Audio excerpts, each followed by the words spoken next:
Bonsoir à tous et bienvenue sur ITV dans l'actualité de ce samedi 19 décembre 2019. La surpopulation dans les prisons, un défi majeur pour le Sénégal. L'Union des magistrats du Sénégal est favorable au réaménagement des peines. Le travail forcé et la liberté conditionnelle, deux alternatives pour répondre à la problématique de la surpopulation carcérale. La mise en œuvre de la monnaie unique ouest-africaine ECO est prévue en 2020, mais elle risque encore d'être reportée selon des économistes. Ces derniers sont convaincus que tout n'est pas au point, une rupture totale n'est pas encore possible. Et en fin d'édition, nous irons rendre visite à nos confrères du journal Observateur. Vous l'aurez compris, l'article de la semaine s'intéresse au reportage réalisé par Ibrahima Kandé et intitulé « Quand Sékou Embalo, Liberté 6, 250 familles de policiers en détresse ». Suivront ensuite les actualités internationales qui seront présentées ce soir par Khalifa Diakhaté.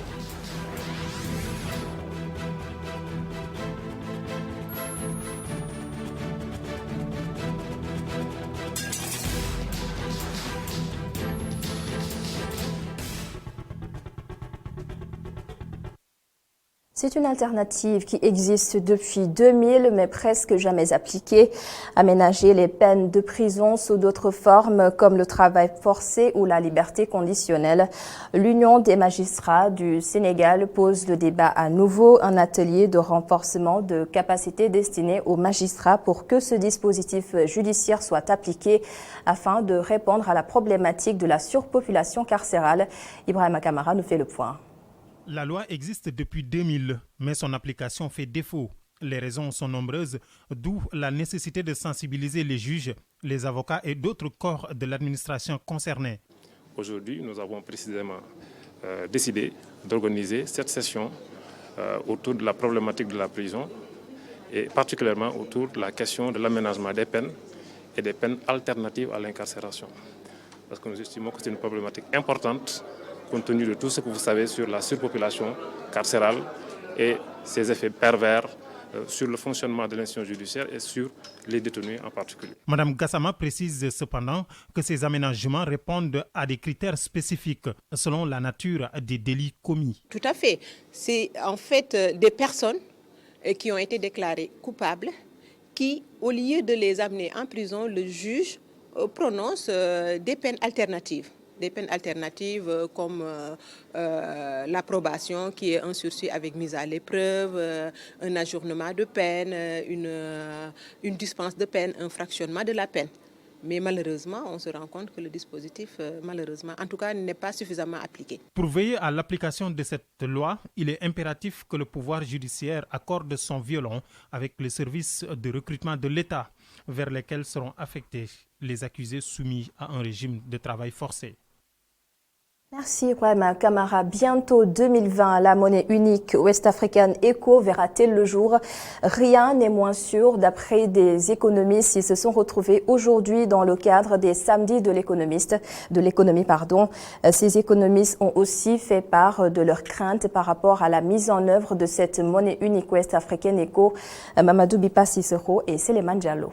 Autour d'un panel qui a réuni spécialistes et apprenants, l'ECO, la nouvelle monnaie censée remplacer le franc CFA, au centre des échanges.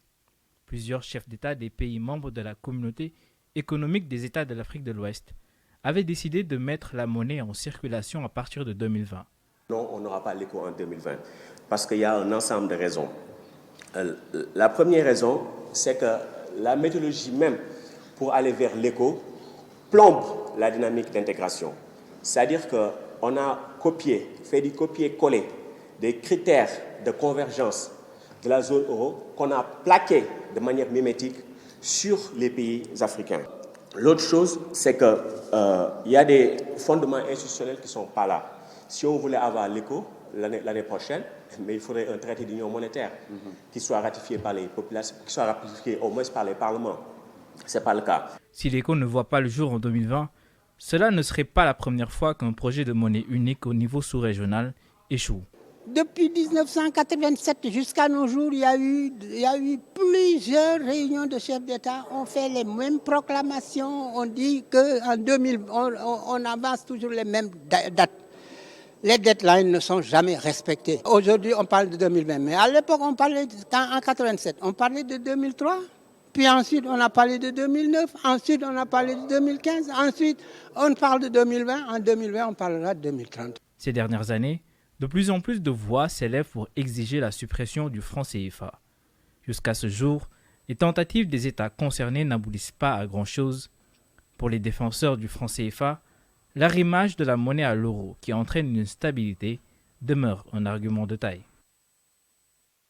L'Unacois ISL fête 30 ans d'existence aujourd'hui. Les commerçants ont fait le bilan de leurs activités tout au long de cette année 2019. Ils ont aussi pensé aux perspectives d'avenir et là-dessus, nous allons regarder le secrétaire ou le directeur exécutif de l'Unacois ISL, Aladien, interrogé par Neymar Mgaye et Cherou Gaye. Aujourd'hui, on a convié la presse, mais en même temps les délégations des régions, puisque nous sommes dans toutes les régions du Sénégal, pour célébrer les 30 ans de l'Unacois, faire le bilan, mais aussi, surtout pour faire l'introspection.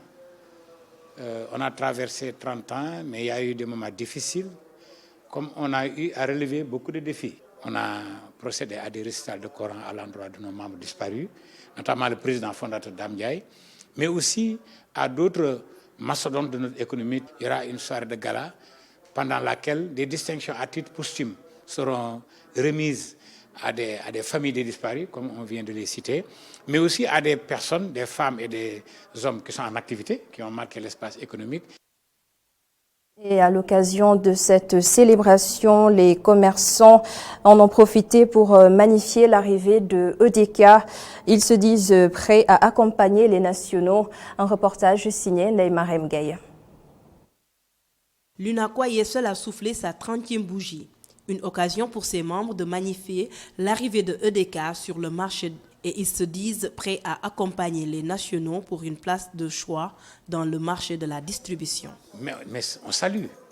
D'ailleurs, c'est une innovation et on va l'accompagner. Probablement, ce n'est pas un membre de l'Unacois, on le reconnaît. En tout cas, il ne l'est pas encore. Mais il est dans l'espace économique. Déjà, il est très connu dans un secteur bien donné, les hydrocarbures.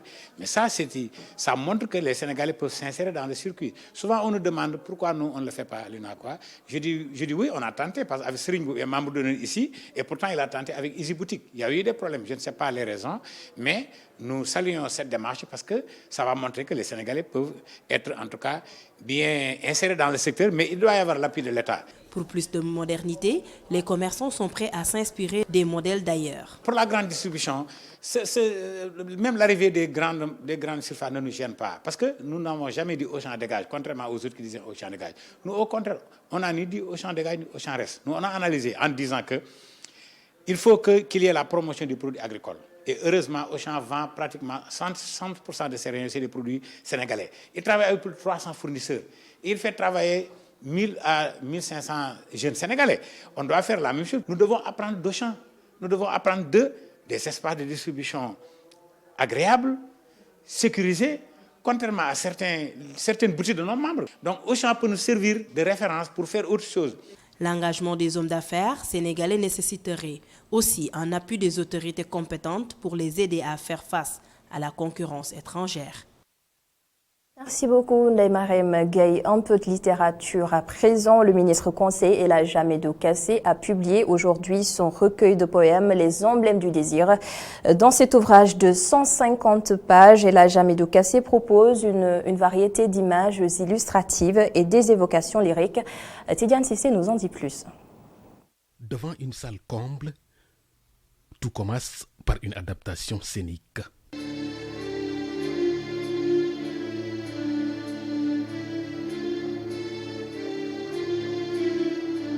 Cette scène présente les emblèmes du désir, un recueil de 45 poèmes écrits entre 1996 et 2011 par Elhadji Hamidou Kassé qui plonge le lecteur dans une poésie complètement abstraite. J'ai quelques mots, quelques phrases relatives à la vie, relatives à l'amour, relatives à la mort, relatives à la souffrance, à l'espoir.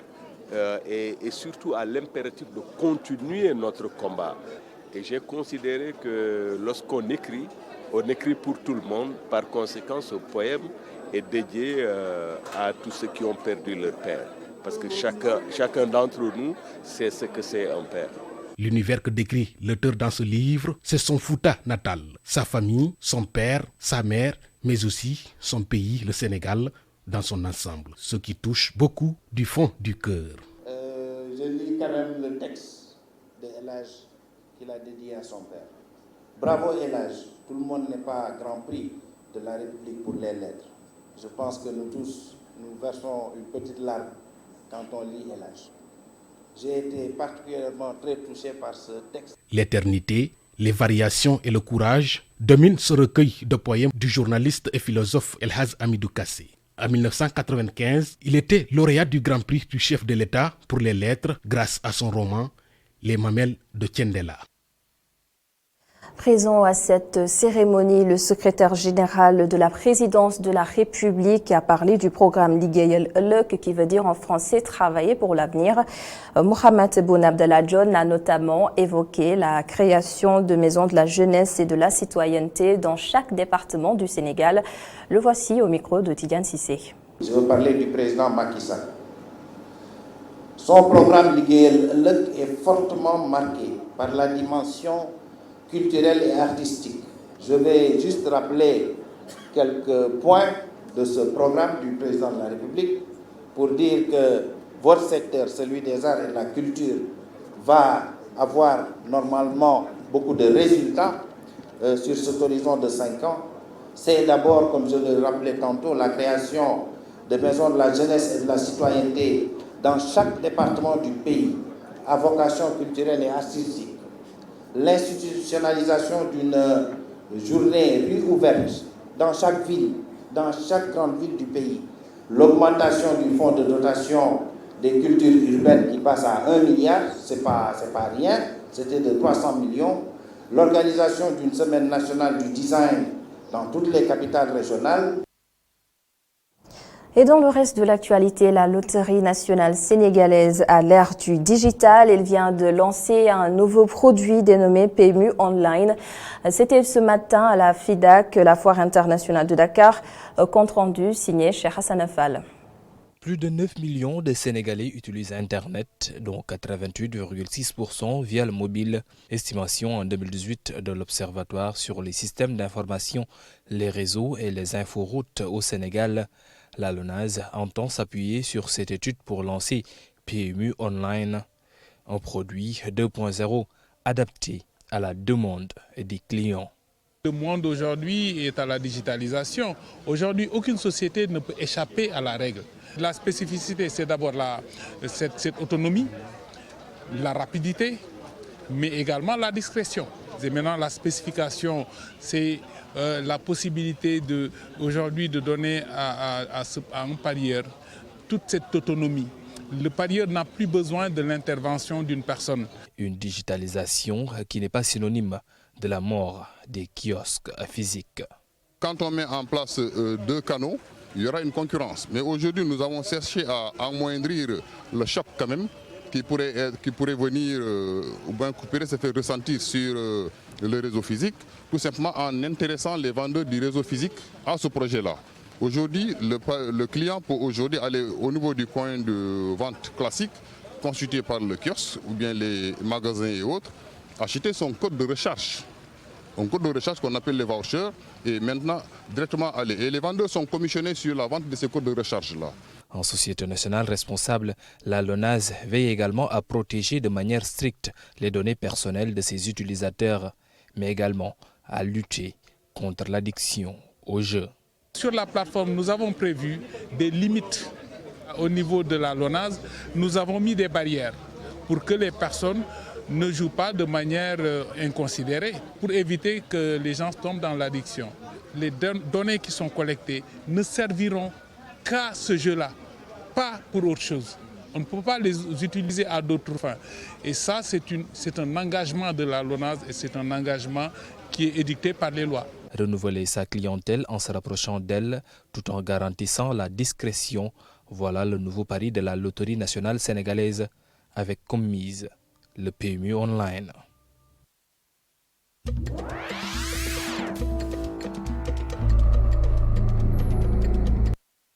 page internationale ce soir est signée Khalifa Djaraté. Au Mali, ouverture ce samedi du dialogue national inclusif. C'était en présence du président Ibrahim Boubacar Keïta. L'objectif de ces rencontres, trouver les voies et moyens de sortir le pays de la crise protéiforme à laquelle il est confronté. Le chef de l'État malien a souhaité des débats francs avec une devise « vérité, sincérité et convivialité ». Les crises maliennes seront pendant une semaine au centre des débats qui vont se dérouler en atelier avec des acteurs issus des forces vives de la nation, tels que des religieux et des hommes politiques maliens. Cependant, une écrasante majorité de l'opposition boycotte la rencontre. Les conditions ne sont pas réunies pour la réussite du dialogue national aux yeux de Soumaïla Cissé, chef de file de l'opposition parlementaire. Parmi les quelques 3000 personnes présentes à cette rencontre, les ex-rebelles de la coordination des mouvements de l'Azawad, venus de leur bastion de Kidal. Ils ont obtenu au préalable que l'accord de paix d'Alger de 2015 sur le Nord Mali ne soit pas révisé durant ces rencontres qui se tiennent jusqu'au 22 décembre prochain.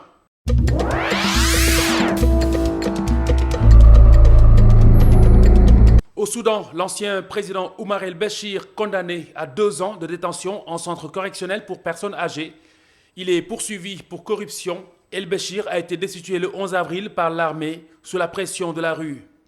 À 75 ans, l'ancien président était jugé par un tribunal spécial depuis le mois d'août dernier pour fonds perçus de l'Arabie Saoudite. L'ancien président a finalement été condamné à 2 ans de détention ce 14 décembre 2019. À l'extérieur du tribunal, plusieurs dizaines de partisans de l'ex-président ont manifesté leur mécontentement en scandant « Il n'y a point de divinité qu'Allah ». L'ex-président fera appel de ce verdict devant la cour d'appel et devant la haute cour, selon un de ses avocats. Ahmed Ibrahim souligne cependant ne pas avoir confiance dans le système judiciaire soudanais. Le juge a également prononcé la confiscation des fonds retrouvés au domicile d'Omar el-Béchir, ça après son arrestation. El-Béchir a dirigé le pays pendant une bonne trentaine d'années. En plus de l'affaire de corruption, les accusations devant la CPI, Omar el-Béchir pourrait devoir répondre d'autres crimes présumés devant la justice de son pays.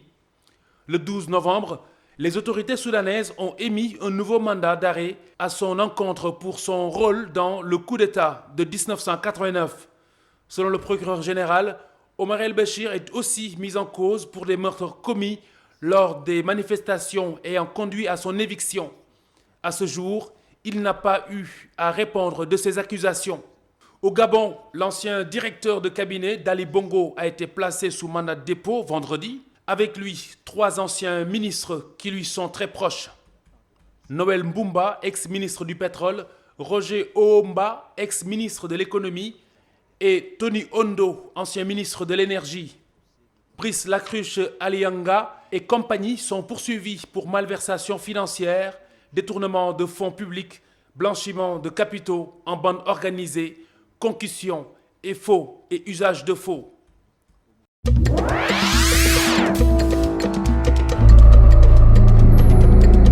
Lacruche est directeur de cabinet du président de la République depuis août 2017.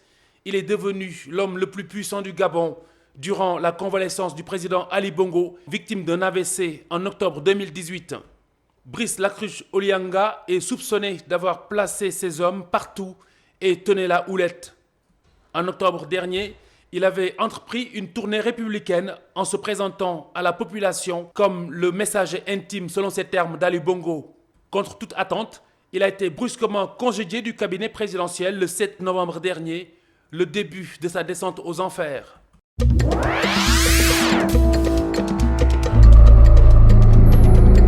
Des djihadistes ont exécuté les 4 otages enlevés en juillet dernier. 4 otages nigérians, dont des travailleurs humanitaires. Ils ont été enlevés dans le nord-ouest du pays. Action contre la faim qui donne la nouvelle demande la libération immédiate de sa dernière otage détenue. Le 18 août, cet employé de l'ONG française, 2 chauffeurs et 3 membres du personnel du ministère de la Santé avaient été enlevés dans l'attaque de leur convoi sur la route entre la capitale de l'État du Borno, Maïdougouri, et la ville d'Amassat dans le nord du Nigeria. Un chauffeur a été tué dans l'embuscade. Jeudi encore, 14 membres des milices civiles anti-djihadistes et un policier ont été tués dans une attaque menée par le groupe dans le nord-est du pays.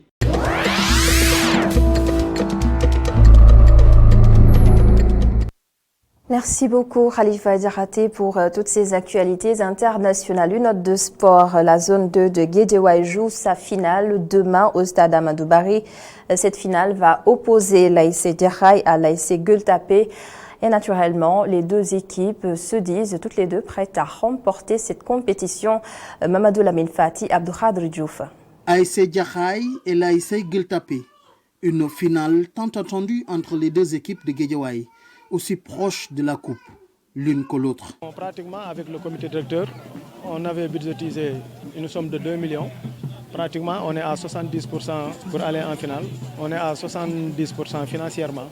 D'ici 24 heures, on est confiant que tout sera en place. Oui, on est confiant. Vu le niveau du terrain, vous voyez les supporters en train de supporter, le comité directeur, les dirigeants, tout est fin prêt. Même les mamans du quartier en hôtesse sont fin prêts pour accompagner l'équipe le jour de la finale. La confiance est le sentiment le mieux partagé chez les dirigeants de cette équipe.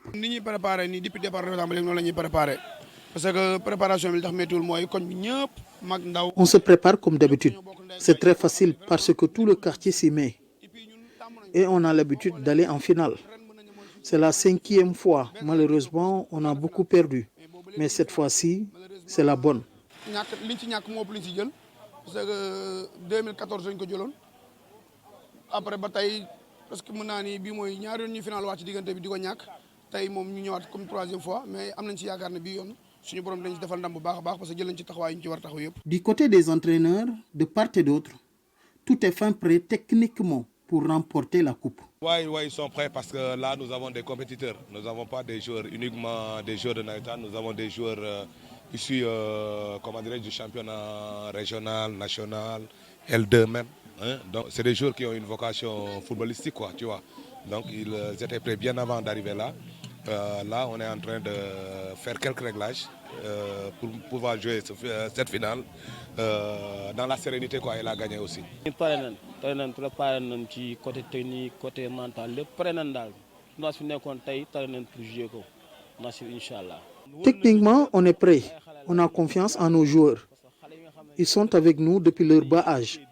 Aujourd'hui, notre objectif, c'est d'amener la coupe. Et ce sera fait.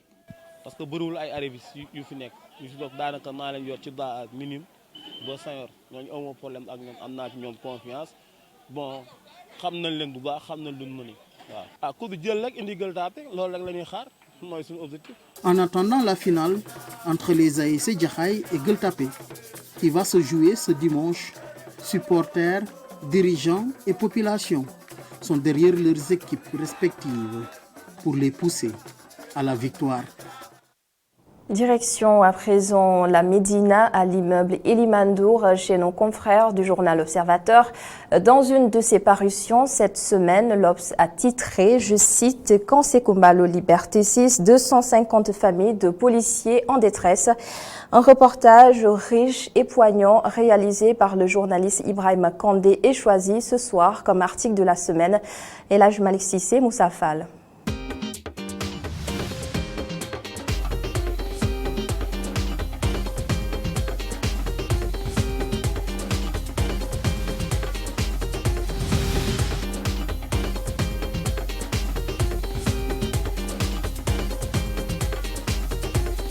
L'Observateur au cœur du camp Sékoumbalo de Liberté 6. Étonnez-vous bien, le quotidien de la Médina est largement revenu sur le cri de détresse de familles de policiers. Il y a eu beaucoup de témoignages parce que, bon, comme on le sait, les policiers souvent ils sont réticents. Parce que peut-être c'est leur cours de métier, parce que c'est un corps paramilitaire, la police, qui fait que souvent les gens ils n'osent pas parler. Et même quand ils osent parler, quand ils osent élever la voix, c'est souvent sous le couvert de l'anonymat. Donc c'était très difficile de les faire parler.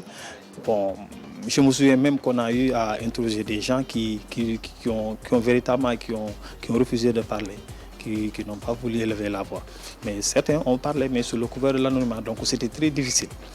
Parce que, comme vous le savez, bon, Bon, vu que nous, le métier nous permet un peu de protéger notre interlocuteur. Donc, véritablement, j'ai parlé avec eux, j'ai négocié. Donc, il y a eu ce lien de confiance-là. Et par la suite, ils ont accepté de parler. Donc, c'était des pères de famille désemparés, des pères de famille qui, véritablement, qui ne savent plus où à quel sens ouvrir. Les autorités doivent déloger 250 familles. Le cri de détresse, le cri de colère, il est clair. C'est des pères de famille, c'est des familles qui n'ont connu que le cancer Kumbalo. Il y a des familles qui ont vécu dans ce site-là pendant plus de 3 décennies, d'autres pendant plus de 2 décennies. Ce qui fait que ces familles, surtout ces enfants, ces mamans, ces épouses, ces pères de famille ne connaissent que cet endroit-là. Et d'autant plus que d'autres policiers ont mis en exergue peut-être leur salaire, c'est-à-dire leur mensualité. Les 250 pères de famille, ce ne sont pas mes propos, ce sont les propos même des gens que j'ai eu à interroger. Donc c'est eux-mêmes qui m'ont dit qu'au minimum, il y a 250 familles qui sont concernées par la mesure de déguerpissement. Donc c'est des propos que moi j'ai relatés. Donc je reste fidèle aux propos. Comme on le dit, les faits sont sacrés. Dans cet article, l'Obs révèle même à sa une la présence jugée suspecte de sociétés chinoises, le jeu trouble à ses yeux de l'État du Sénégal et l'ultimatum lancé aux concernés pour quitter les lieux. Les policiers que j'ai eu à interroger, certains m'ont fait état d'une certaine transaction. Je sais pas, parce qu'ils ont dit qu'eux, ils ont vu des Chinois qui sont venus sur place faire des relevés, faire des prises de photos, etc. Bon, alors que moi, j'ai eu à interroger un certain Cheikh Anta, je pense, le responsable du bureau des relations de la police. Mais lui, il m'a avoué, il m'a dit que lui, il n'est pas au courant d'une certaine transaction. Mais les populations que j'ai eu à interroger, les pères de famille que j'ai eu à interroger, certains m'ont dit qu'ils ont vu des Chinois se déplacer et venir sur le lieu, faire des prises de photos, discuter avec les gens. C'est-à-dire que c'est pas trop clair, quoi. C'est comme s'il y a une nébuleuse. Il y a des non-dits. Il y a beaucoup de non-dits dans cette affaire-là. Donc nous, notre rôle, c'était pas peut-être de commenter, mais c'était de faire parler les gens et de leur donner la parole. Je pense que nous, on s'est limité à ça. Pas de transaction entre l'État et des Chinois concernant le camp Sekumbalo. Ce sont là les propos de Sidi Anta Touré, chef du bureau des relations publiques de la police nationale. Cette notification a été adressée aux familles pour leur demander de libérer les logements dans un délai de 3 mois. Toujours en page 5, ma consoeur Sophie Barrault s'est entretenue avec un expert en urbanisme sous le couvert de l'anonymat. Pour lui, ne cherchons pas midi à 14h la vente du camp militaire Sekumbalo de Liberté 6, comme celle d'autres édifices publics ou militaires est envisagée par l'État du Sénégal.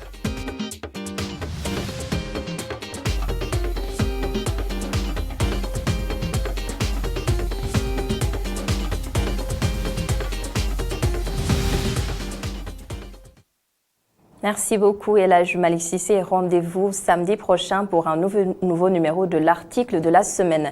Et c'est la fin de ce journal. Merci de l'avoir suivi. Merci également à toute l'équipe de la régie pour d'autres infos. Minuit du Kipri Bari avec Baba Ndiaye et je vous donne rendez-vous demain 19h45 sur ITV. Bonsoir à tous.